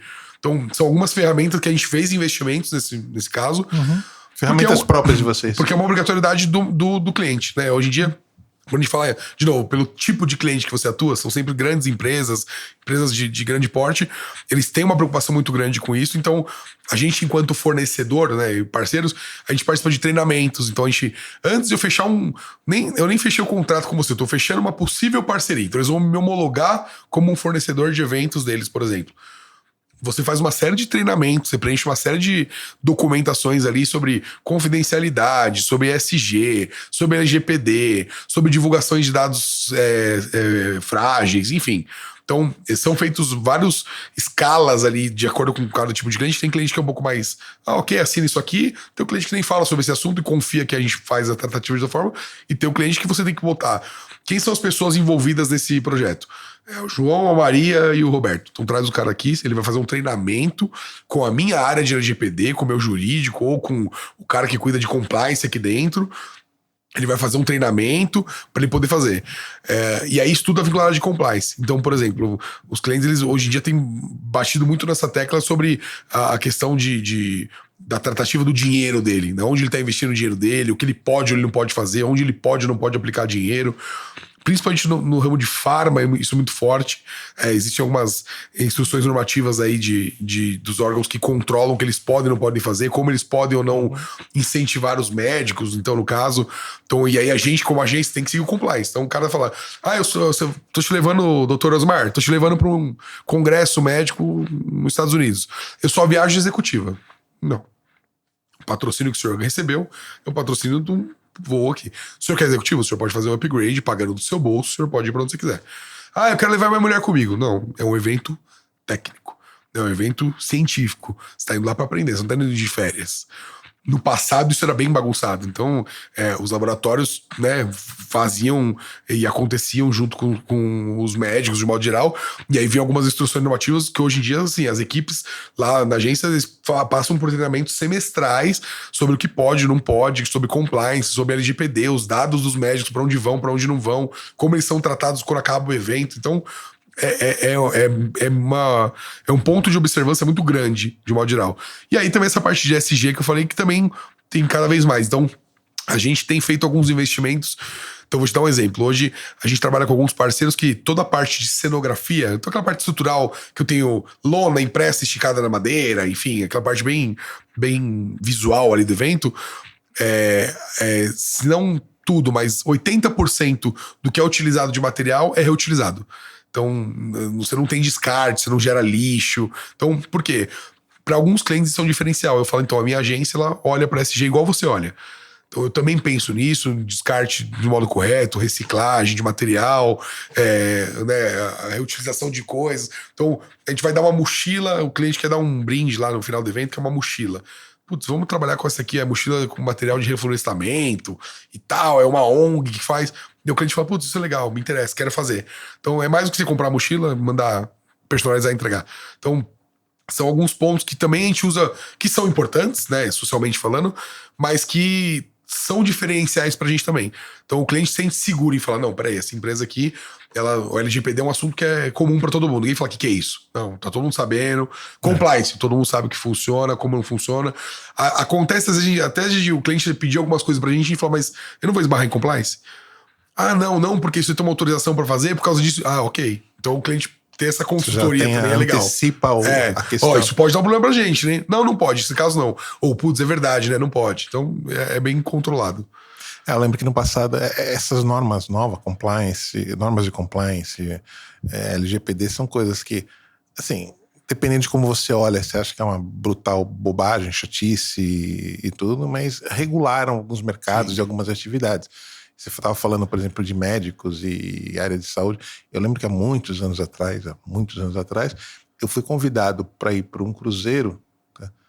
Que era patrocinado por uma empresa de saúde, onde só tinham médicos e meia dúzia de outros malucos que não eram médicos, né, que entre eles eu, convidados. Mas assim, um cruzeiro, sei lá, 3.000 pessoas, 2.000 pessoas, não sei, mas assim, alguma coisa grande, só médicos. Hoje, eu acho que isso jamais poderia acontecer. Porque, assim, evidentemente, você está criando um vínculo. E é o viés, né? Então, assim, eu tô levando o médico pra lá pra quê? Então, é muito isso. Então, por exemplo, alguns hotéis que na razão social ali do hotel tem hotel e resort, não sei o quê. Os laboratórios já fogem desse hotel. Alguns nem permitem, mas alguns já fogem porque, pelo fato dele ter resort no nome, já sugere que é uma coisa ali de fã. E não é.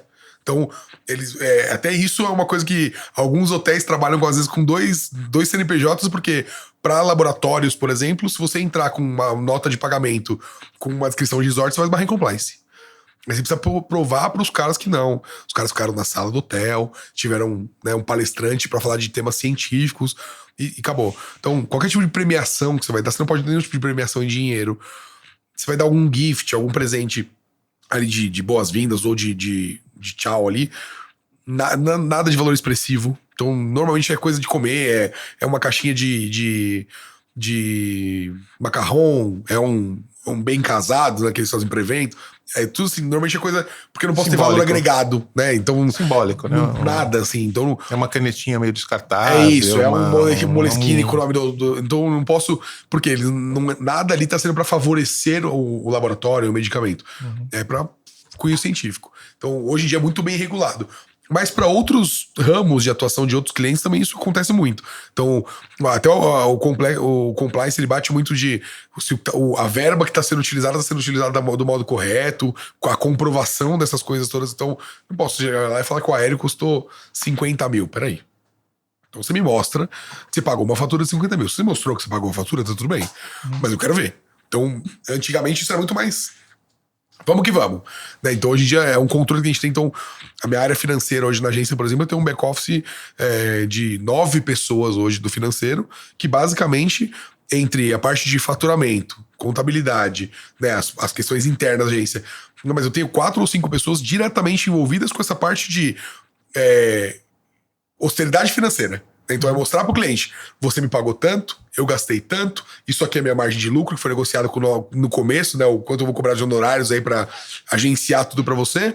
Então aqui todas as notas fiscais. Então uma equipe por trás de tudo isso. Porque cada vez mais o cliente vem pedindo isso, e aí você tem um custo de estrutura, que é o que a gente estava falando agora há pouco. Então então a pessoa olha, quem tá de fora, não olha o todo, mas você tem uma baita estrutura que você tem que ter. Como é que funciona nessa situação? Por exemplo, você recebe lá a nota do aéreo. Tá? A nota do aéreo já vai contra o seu cliente, tá? Ou ela passa pela sua agência e a sua agência que cobra do cliente? Eu falando especificamente de aéreo, ela sempre vem contra a agência, porque acontece.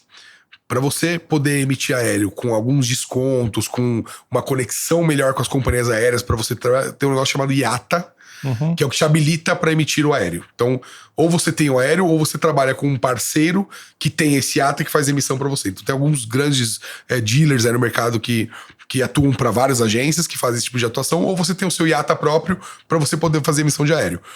Que aí é uma negociação diferente do que você comprar num site da vida de aéreo.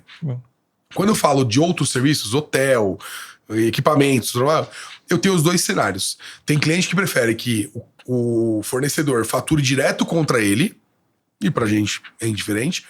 E tem o cliente que fala, não, você paga o evento, né, você pré-paga todo mundo e eu te pago em 30, 60, 90 dias. E aí são negociações comerciais que são feitas com esses clientes. Mas hoje são poucos os clientes que falam, deixa que eu vou pagar esse hotel e aí dou uma nota pra ele. Mas é uma coisa que tá subindo. Eram muito menos e hoje em dia tá cada vez aumentando justamente por esse tipo de coisa. Para evitar qualquer tipo de negociação fora dos padrões ali, alguma coisa que não tá no contrato. Então deixa que eu pago o hotel e você só cobra a taxa de agenciamento, né, o honorário sobre essa operação, mas eu vou pagar direto. Mas eu tenho os dois cenários muito bem divididos hoje em dia. Quando eu falo de eventos de maior valor, aí acontece, eu vou despender um valor do meu fluxo de caixa muito alto, que eu vou pré-pagar todo mundo. Então, algumas coisas você ainda consegue faturar do pós-evento, mas é uma fatia muito pequena hoje em dia. E aí vai da sua negociação comercial, mas eu, enquanto agência, você pré-paga o evento inteiro, e aí você vai receber isso em 30, 60, 90 dias às vezes. Nossa, capital de giro tem que... É lá em cima. E hoje é um dos grandes desafios, não só da TSB, mas, de novo, nos contatos que a gente fala com o pessoal do mercado, os concorrentes, é um grande desafio da nossa área, é esse. Né? Então, a gente brinca, muitas vezes a gente acaba virando banco de um cliente que fatura bilhões por ano, e você vira banco do cara, porque você pré-paga tudo e você vai receber em 60. Frente, E aí, às vezes, você tem que criar ali mecanismos. Você põe uma taxa de juros, você põe uma taxa financeira ali que é acordada com o cliente. Ó, você quer que eu te faça? Você vai me faturar em 60 dias? Tudo bem, então a planilha custava 10, agora ela custa 13. Mas por que 13? Eu vou ficar com o meu caixa furado 60 dias esperando para receber seus 10. Eu preciso tirar dinheiro de algum lugar. Se eu pegar o dinheiro do seu evento e investir numa aplicação qualquer, ele vai me dar muito mais rentabilidade do que eu pegar o dinheiro, investir no seu evento e receber daqui 90 dias.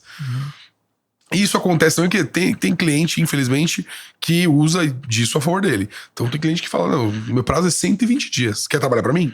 120 dias. Só que aí você vai ver, não é 120 dias. É 120 dias mais a emissão da PO, mais a nota fiscal. Então 120 dias virou 150 dias. E qual o fôlego financeiro que você tem que ter para um evento de... Às vezes você vai fazer um evento de 2 milhões, 5 milhões, 10 milhões. Qual o fôlego financeiro que você tem que ter para injetar 10 milhões e receber em 150 dias. Porque tem algumas atividades, por exemplo, aéreo, que a gente tá falando bastante. Aéreo não tem espaço, eu vejo que nem converso com algumas agências, tendo algumas agências, eu sei que nem elas têm espaço para faturamento, quer dizer, é 15 dias.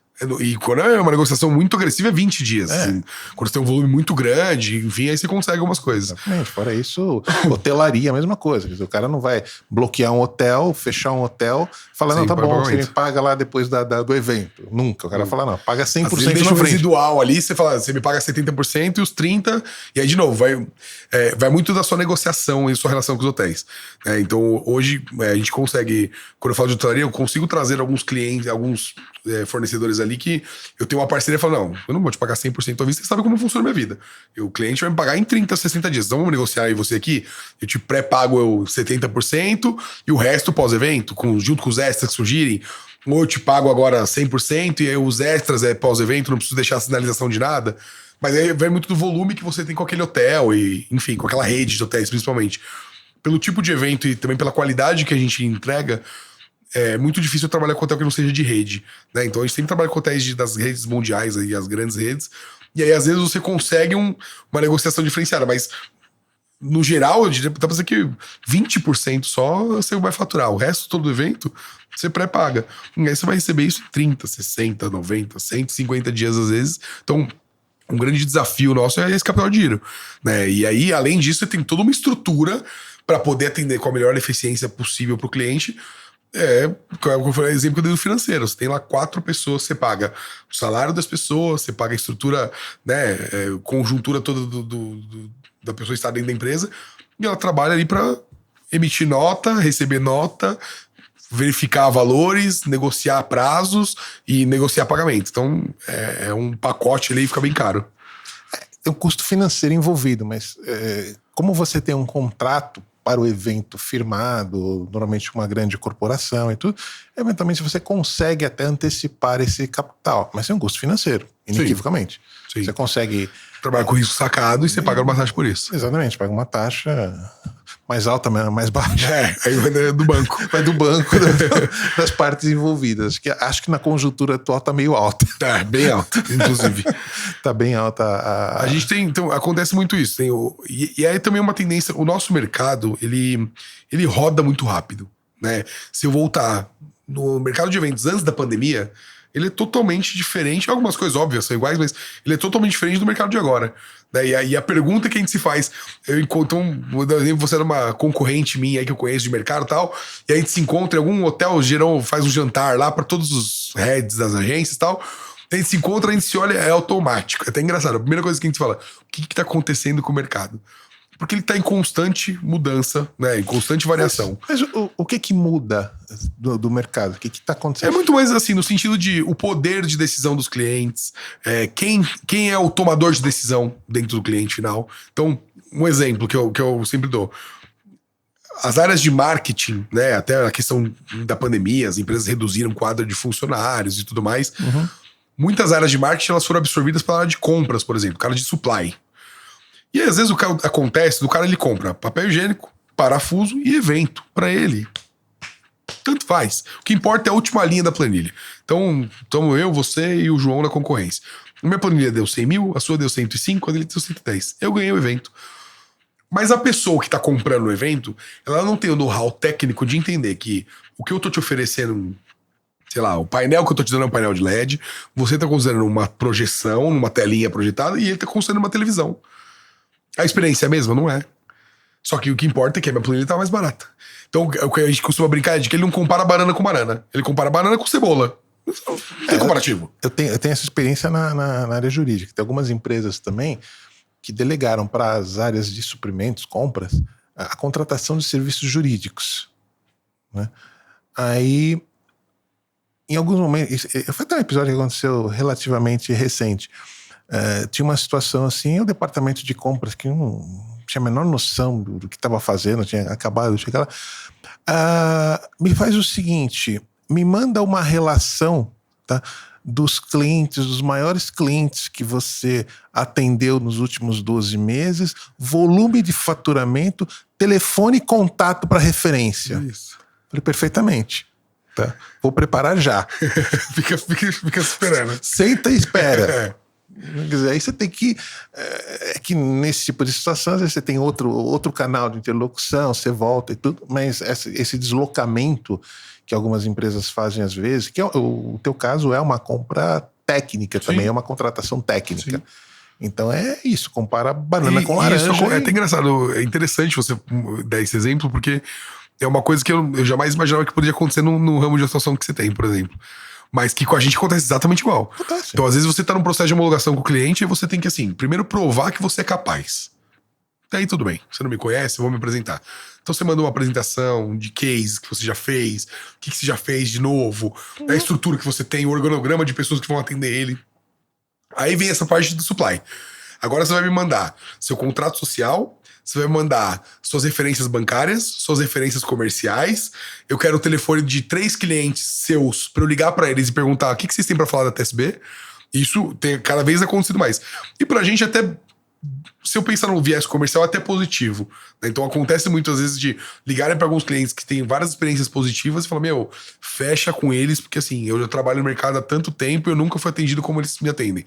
E o cliente fala, eu quero essa agência. Então, no viés comercial também, mas nessa parte de compra, do processo de compra, é muito exaustivo. E aí vem aquela pergunta que você me fez sobre o prazo. O nosso prazo está correndo. O cliente já tem na agenda dele que o evento é nesse dia. E aí o tempo que eu tenho de provar que eu sou capaz, ser homologado, fazer o projeto, entregar o projeto. Aí tem uma segunda rodada de negociações, ou do viés de muda isso, muda aquilo, ou de custo. Vamos negociar, preciso baixar X% dessa planilha. Aí você volta com o fornecedor, vai negociar com o fornecedor. Então, e o tempo tá correndo. E aí no final, a economia que ele tentou fazer no pré-evento ficou mais caro, porque ele deixou estourar um monte de coisa que na urgência é muito mais caro. No aéreo, por exemplo, comprar 3 meses de antecedência e comprar amanhã é muito mais caro. Então, e aí uma série de coisas, você perde disponibilidade de fornecedores, enfim. E aí é o nosso nossa grande dor, talvez hoje seja essa. Então, a área de compras, ela negocia o evento. E ela nem sempre ela compara a questão técnica do modo correto. Ela não tem noção daquilo. Para ela, o que importa é a última linha. Ponto. Então, aí quando você fala em concorrência, até por essa questão de compliance, é muito difícil a gente entrar num projeto onde você não tem concorrência, né? Ou você já é homologado naquele cliente, e aí você é homologado, você mais uma ou 2 agências, e eles dividem o volume entre vocês. Ou qualquer projeto é uma concorrência, então acontece muitas vezes, você entra na concorrência com 9 agências. Putz, qual vai ser o meu diferencial? Quantas agências, mais ou menos, tem no mercado com essa especialidade? Assim? Não sei te precisar em números, mas é muito. Então é pulverizado, altamente pulverizado. É altamente pulverizado.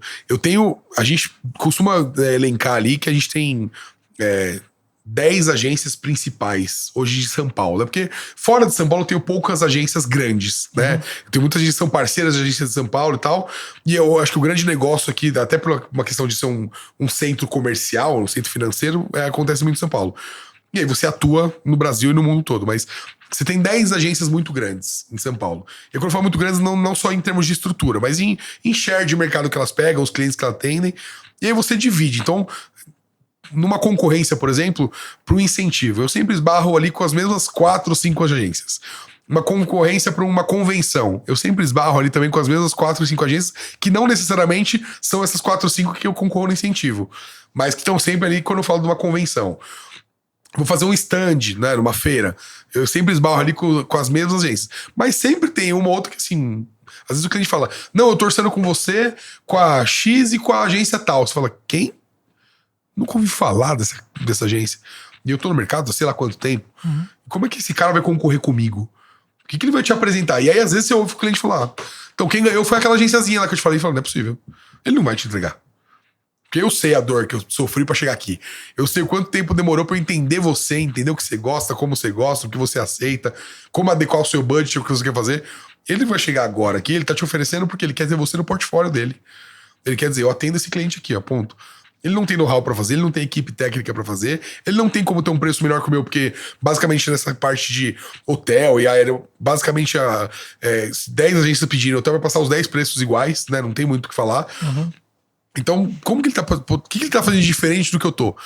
Não, o processo criativo dele foi mais interessante, deu uma conexão melhor com o meu negócio? Ok, tá tudo bem. Só que às vezes não. Quando você... Eu costumo brincar. Quando você perde uma concorrência porque o outro projeto era melhor que o seu, puta, justo. Você vai fazer um estudo dentro de casa, onde eu posso melhorar, onde foi o meu pênalti ali. A gente pede pro cliente feedback, mas, pô, me dá um feedback onde eu perdi. Foi em preço ou foi em projeto criativo. Agora, quando você perde, porque o cara de compras, ele analisou a planilha, ele achou que a agência X era melhor que você, qual o know-how que ele tem pra fazer isso? É difícil, né? Então, isso é um grande pênalti aí da nossa área, que a gente sofre muito, é isso. Eu imaginava, pelo que você foi comentando, a forma que você expôs, eu imaginava que, na verdade, houvesse uma certa concentração em poucas agências. Porque é um evento de grande porte, é um tipo de evento que requer investimento, que requer know-how, relacionamentos, quer dizer, não é uma coisa óbvia. Não é você monta uma agenciazinha para fazer qualquer coisa. Não, é um negócio ultra sofisticado e que envolve grandes empresas. Então eu imaginava que houvesse uma certa concentração aí, meia dúzia, que é o que, por exemplo, quando você olha, vou de novo fazer uma correlação, mas não é preciso. Quando você olha, por exemplo, para as grandes agências de publicidade, você tem meia dúzia de grandes agências. Sim. Você tem agências menores que fazem, mas aí você tem um outro público. São agências que trabalham para um outro público. Mas quando você pensa em grandes contas, tem meia dúzia de agências que são aptas a atender. Ponto. Eu acho que se eu conseguir fazer um comparativo, eu vou inverter. Você falou agora sobre o exemplo que você passou com o cliente. Eu acho que quando a gente fala de escritório de advocacia, por exemplo, você tem ali os grandes escritórios que tem nome, que as pessoas conhecem, principalmente as pessoas que são do ramo, que são ali os 10, 15 grandes escritórios que você fala. E você tem os escritóriozinhos que estão vindo por baixo aí, que não é difícil ele atender, às vezes, um cliente de grande porte. Mas, às vezes, assim, ele tem aquele cliente e acabou. Né? Então, acontece muito isso. A gente, às vezes, conhece agências que, assim, quem é essa agência? É a agência que atende a empresa tal. Ela atende só aquela empresa. Ela não tem nem a capacidade, mas ela não tem nem estrutura para atender outro cliente. É porque alguém um dia caiu nas graças de alguém, conheceu, entregou um projeto, ou eu já trabalhei com você numa outra agência, agora eu abri minha agência, vem trabalhar comigo e essa pessoa me dá uma oportunidade. Tem algumas alterações aí que vão dar norte pra isso, mas basicamente ele atende aquele cliente. Então eu acho que eu posso dizer que assim, em São Paulo talvez você tenha, sei lá, chute total, tá? Sei lá, 50 agências hoje. Agências que têm capacidade de fazer esse tipo de evento que a gente faz. Só que é aquele 80-20. Então, dessas 50 agências, 80% dos clientes eles estão baseados em 20% das agências. Então, dá pra dizer que eu tenho ali 10 agências que controlam o mercado e concorrem entre si. Óbvio, quando eu falo de incentivo, são algumas agências. Quando eu falo de convenções e eventos, são outras. Quando eu falo de feiras, são outras. Mas atuam de um modo geral. São poucas as agências, né, que hoje são nossas concorrentes, como, por exemplo, a Agência 360, que ela atua na área de logística, ela atua na área de produção, ela atua na área de digital. Esse é o diferencial da TSB, por exemplo. Porque aí, quando eu falo de concorrência, aí foi a virada de chave que a gente deu durante a pandemia. Lembra que eu atuava só com agências? Então, a agência de produção, ela só fazia produção. Ela ganhava algum projeto que tinha logística, ela subcontratava. Isso continua acontecendo. Só que aí imagina você é o cliente final. Então, a agência me subcontratou, aí eu vou cobrar o meu honorário em cima do projeto. Passo para ela. Ela coloca o honorário dela sobre o meu preço. O cliente final, ele tá pagando o honorário 2 vezes. Quando eu te apresento uma estrutura dizendo, então, vem cá, senta aqui. Aqui você vai fazer, se eu brincar, de batizado a funeral. Você vai fazer tudo aqui dentro de casa? Então, seu honorário você vai pagar uma vez só, e o percentual é X% do seu contrato, e vamos pagar uma vez só, pro cliente isso já, aí pra minha agência é um diferencial. Na TSB é um diferencial, né? Porque ele tá dentro de casa. Então, hoje eu tenho poucas agências que têm esse 360, mas que as outras agências que não têm já estão começando a enxergar de que é um diferencial competitivo. E eu vou começar, então só fazer a logística, agora eu vou abrir um braço de produção. Seja eu vou me filiar a alguém, ou vou fazer um investimento nessa área. E agora, putz, mas eu tenho produção, eu tenho a parte de logística, mas eu não tenho a parte de criação. Porque eu contrato freela, tal. Na TSB, toda a parte de criação ela é interna. Então eu tenho arquiteto, projetista, diretor de arte, diretor de criação, planejamento, que é o cara que constrói aquela parte que eu contei do sonho do cliente, que conta a história do evento. Isso tudo é interno. O cliente também ele não paga honorários sobre honorários, porque o cara vai sentar e ele vai entender que aquele projeto combina com esse cliente. Ele cria conteúdo, ele cria um histórico com aquele cliente, então ele fala, esse projeto é a cara desse cliente. Esse aqui já não, é uma farma, não vai combinar. Os caras não são disruptivos, os caras são institucionais. É aquilo, preto no branco, azulzinho, acabou. Agora isso aqui é uma startup. Nossa, então vamos criar um projeto. Quando eu contrato um freela, pro cara é mais um job. Né? É mais um. Então ele pega, ele entrega pra ele se cabe, se não cabe, se o cliente tem dinheiro, se não tem dinheiro. Nem todos estarão comprometidos. É isso. Agora, quando eu trago pra dentro de casa, onera a minha folha, eu tenho um custo fixo, né, interno, tenho uma estrutura, mas que eu vendo isso pro cliente dizendo, ó, aqui é diferente. Então você tem o etc, vem daí. Você tem tudo que envolve evento. Então, é evento, é Travel Solution Brasil e etc. Então, tudo que envolve evento e um pouco mais. Então, é a parte do back-office, a parte criativa, o meu financeiro é interno, o meu criativo é interno, eu tenho a produção, então... Se a parte de mais, né, a parte de logística precisa comprar um serviço que envolve produção, ele não vai comprar isso de uma outra agência, ele vai comprar dentro de casa. Ele vai chegar pro produtor e falar, quem é o cara que vai me fornecer o painel de LED, ou vai me fornecer cenografia, ou ambientação? Ah, esse cara, eu vou pagar 2 honorários? Não, tá dentro de casa. Então, agências nesse porte são poucas. Aí eu acho que dá pra ficar nas 10 mesmo, sem muito mais que isso, falando em São Paulo. Quando eu falo de agência pra fazer viagem, evento, turismo, aí você tem... Não, aí é um número quase que incansável, indeterminado. Né? Uma questão que eu tenho colocado para todo mundo que eu tenho conversado, por setores, e o setor é bem interessante, bem específico.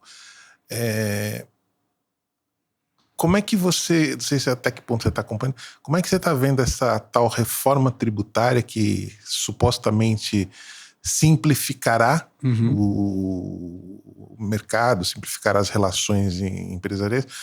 Vocês já chegaram a avaliar como que isso impacta o setor de vocês? Como é que isso se relaciona com o setor de vocês? Ou é um tema que não... Para não dizer que eu não cheguei a avaliar, eu li algumas notícias recentes, e aí de algumas páginas que eu sigo muito voltadas para esse mercado. Basicamente, uma das coisas que eu consegui entender assim, de impacto inicial, e aí um impacto positivo foram criados algumas instruções normativas ali durante a pandemia para incentivar e para manter as empresas de viés turístico, né? E a gente entra nesse pedaço. E aí, já foi durante todo o texto da reforma, já foi aprovado de que esses incentivos que foram previstos devem continuar até 2027. Então, abatimento de IPI, de contratações de outros serviços, de ICMS e tal, a redução dessa carga tributária já está no texto da lei, então isso pelo menos já está garantido por um tempo. Eu não consigo te precisar em grandes impactos, né? Então, eu falei, o que eu consegui ver um pouco sobre esse assunto, basicamente é isso. Sobre essa questão de que esses incentivos que estão sendo feitos vão continuar. Mas, de novo, quando a gente fala de uma cadeia produtiva, né? Quando a gente fala da reforma tributária em si, diminuir a carga tributária, né, e que eu acho que é a forma de recolhimento no final das contas que muda, né? Que aí você onera menos o consumidor final do que hoje em dia é onerado. Quando a gente fala de serviço, pra gente basicamente é ICMS, e aí quando você fala de imposto de fora, então IVA, que agora é o imposto da EVT, eu já pago isso quando eu faço evento na Argentina, eu já pago isso quando eu faço evento no Uruguai, eu já pago isso em alguns países da Europa. Então, eu acho que vai nivelar a forma de tributação, vamos dizer assim, de um modo geral. Eu perguntei porque o teu setor, pelo que você descreveu, ele tem duas coisas interessantes. É serviço, né, primeiro dado, e assim, você tem muito uma correlação com outros prestadores de serviço. Então, você funciona como uma agência. Sim. Tá? Em muitos momentos. Isso é apontado por vários setores da economia como sendo um baita gargalo. Quer dizer, o tipo de atividade onde a cunha fiscal entra ali profundamente pesada. Porque você tem, como você estava falando há pouco, né? É honorário sobre honorário. Você falou, tem o honorário, mas dentro do honorário tem imposto. Então tem uma série de eventos e tudo. Então, se passa a ideia de que haverá uma simplificação, vamos ter uma simplificação. Só que também, por outro lado, fala-se de uma alíquota muito maior do que hoje os prestadores de serviço pagam em média. Sim. Você está falando de trocar 5 por alguns setores 12, alguns setores talvez 25. Então, quer dizer, tudo bem, muda toda a base, muda todo o regime, mas é um negócio complicadíssimo. Então tem setores que se mobilizaram, foram e conseguiram, enfim, estão trabalhando no sentido de tentar se adequar e conseguir algumas exceções para as suas atividades.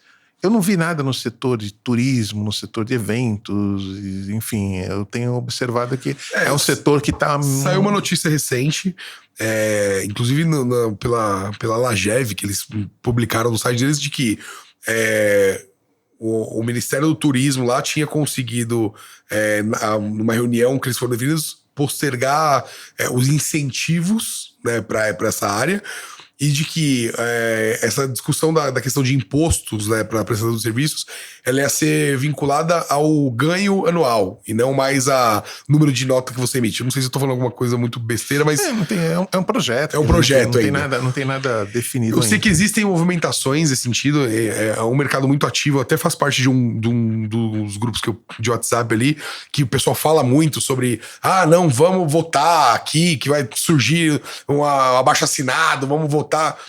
Coisa que eu acho que acaba não surgindo grande efeito, mas o pessoal é muito engajado, porque, como você bem nomeou, a gente atua em muitas frentes. Então, eu tenho uma parte de subcontratação de serviços muito forte, mas também que está muito interligado à questão de turismo, né? Então, são pastas ali que se misturam de um modo geral.